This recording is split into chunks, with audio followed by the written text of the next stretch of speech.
I'd been a parent helper in my son's school, and I'd always wanted to be a teacher since I was younger. And I thought, it's an opportunity to go into it. They advised me in the school and they said, well, we think you'd be good at doing it. It's something that I always wanted to do, but I didn't know how to go about it. Looking back, I didn't have as much idea about teaching as I first thought. And now I realise there was a lot more involved than I first anticipated. Not in a bad way, but yet it was more the fact that I was there in the school environment thinking, I could do this. I could do this. Could I do this? The school experience has got to be the main learning experience that supports their knowledge of teaching, hasn't it? And their own experience. On the whole, I think the influence comes from your school-based experience, from observing teachers in practice. Because if you're talking about a learning experience, experience means something they've actually done, as opposed to a knowledge of something, isn't it? Yes, on the whole, I think the influence comes from your school-based experience, from observing teachers in practice. Yes, on the whole, I think the influence does come from school-based experience, from observing teachers in practice. Personal experience, background, parents who are teachers. Personal experience, background, parents who are teachers.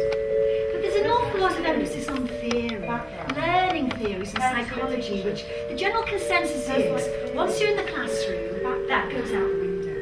You don't relate back to that. Personal experience, background, parents who are teachers. So at the back of my mind, I always try to be a teacher. When I teach in the classroom, a teacher I would have wanted to have had. A teacher that I would have wanted to have had. A teacher I would have wanted to have had. A teacher that I would have wanted to have had. A teacher I would have wanted to have had.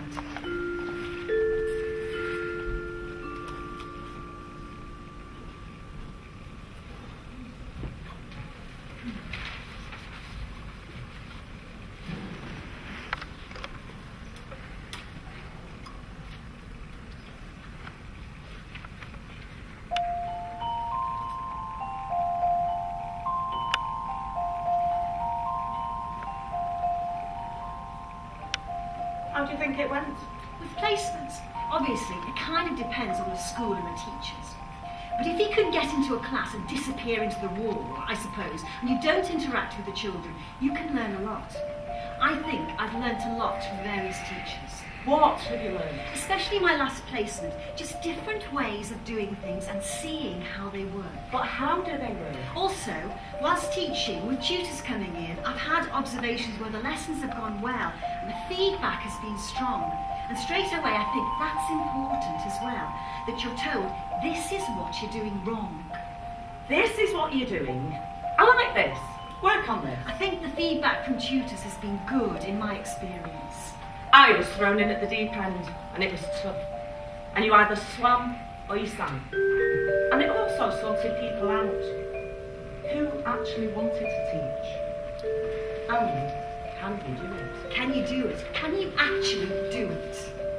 Yeah. I think before they actually come into school, they perhaps need to look at the bigger picture. The bigger picture? The bigger picture, then back to the government picture. So the government picture and the bigger picture? Yeah, so we have to guide them to the strategy, to the, what are those things called? The teaching sequences. The teaching sequences, planning together.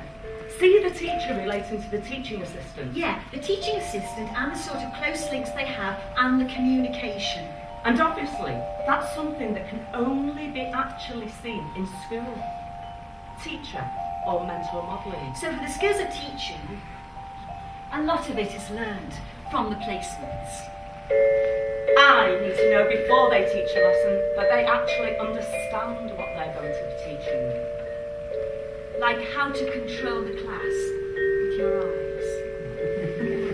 That's the kind of thing you can't learn from a workshop or a book. I think for me, I had to make mistakes and learn from them, rather than just reading about them. Observe and thinking about it. Thinking, I like that. But I would do it this way. Or changing it. So it suits me and my personality and my style as well. But definitely, ideas of everyone, everywhere I go. I think it's a mix of everything. I think I've learned the most from actually being in the school and doing and learning from mistakes. Learning from watching different teachers. Teaching different classes, so seeing lots and lots of different techniques and experiences. And university. What I learned through university though in lectures and seminars was to inform. It sort of backs up the practical side of it. It gives you that background knowledge to what you're doing practically. And even watching different tutors and how they teach. Picking different things up from them. I think it just all moulds in. I think more of a partnership. A two-way thing. A partnership. Two-way. Partnership.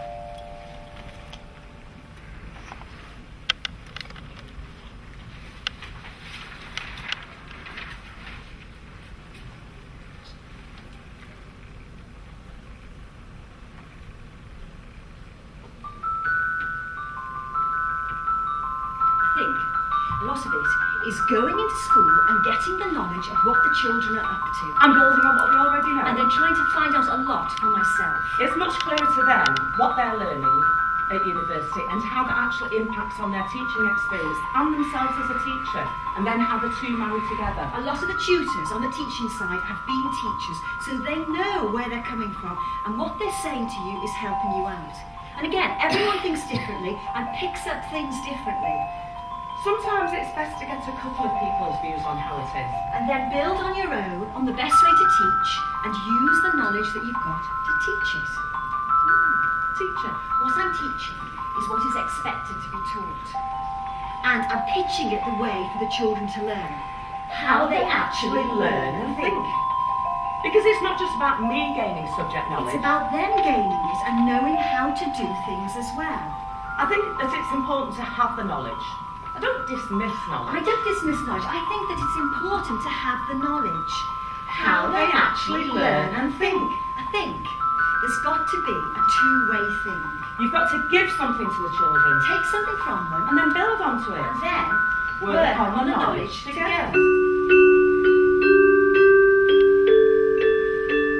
Because whenever you've got an experienced person with a learner, no matter what the age groups are, there's got to be a relationship which is, in a sense, not hierarchical.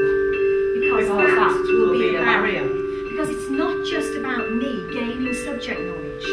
It's also about them gaining it and knowing how to do things as well.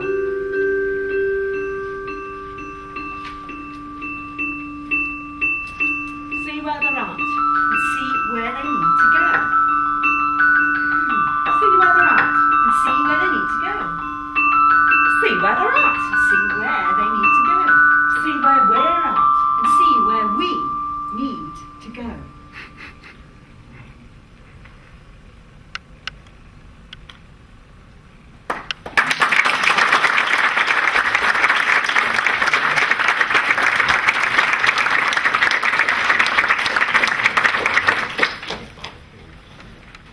Okay, so an illustration of the data we actually use and the lived voices there and experiences of our participants and how that led to how they saw subject knowledge.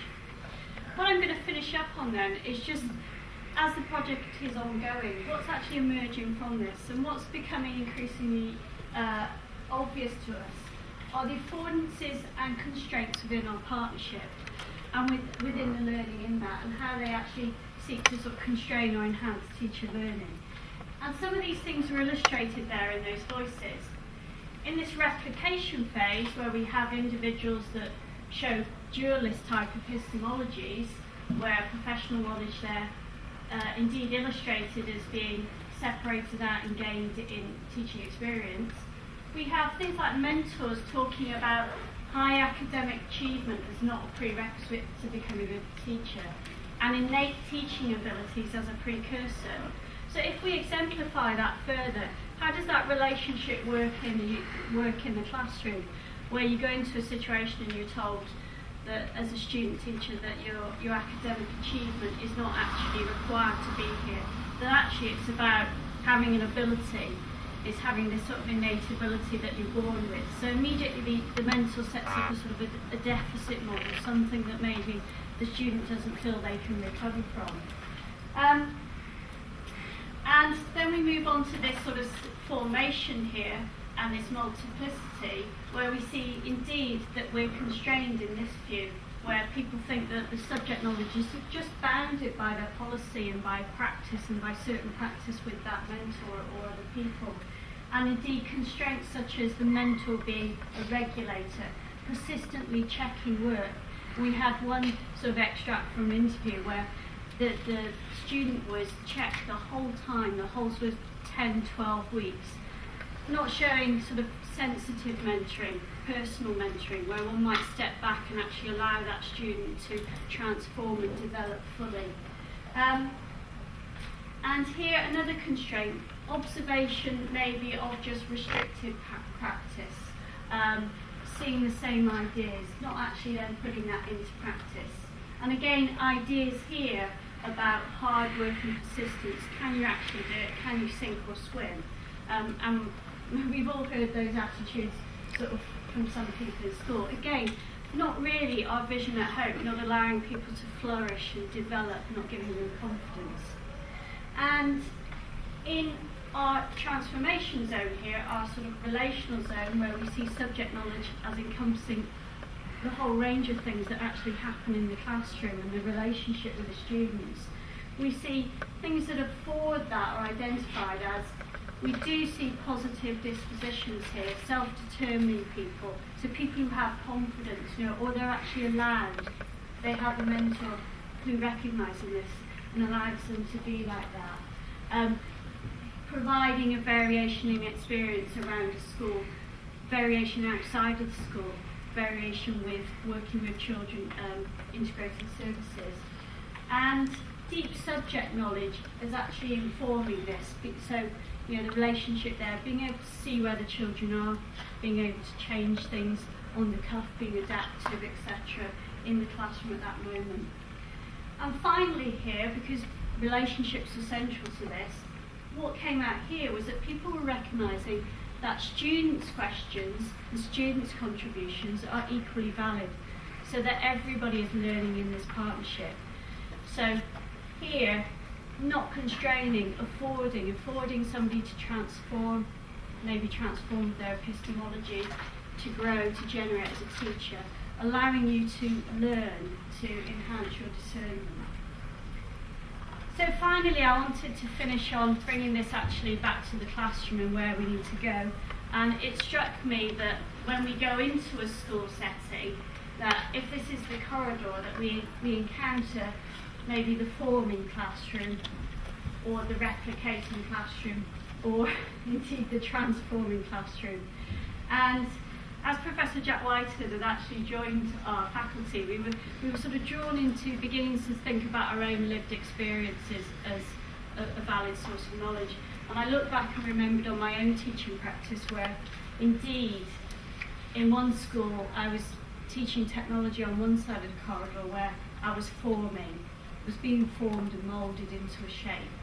And on the other side of the corridor, I had to go in and teach ICT, and I had to replicate. And when I went on to be a mentor myself, now I look back and see, I was actually trying to do this for students in my classroom, which was much more productive. So where do we go from this? And we looked at ourselves and those of us who actually work like this. And it's the relationships and how we form relationships between people in the partnership that actually serve to develop those affordances and widen that space. And so this is the next stage of our research, and this is what we'll be focusing on. Thank you.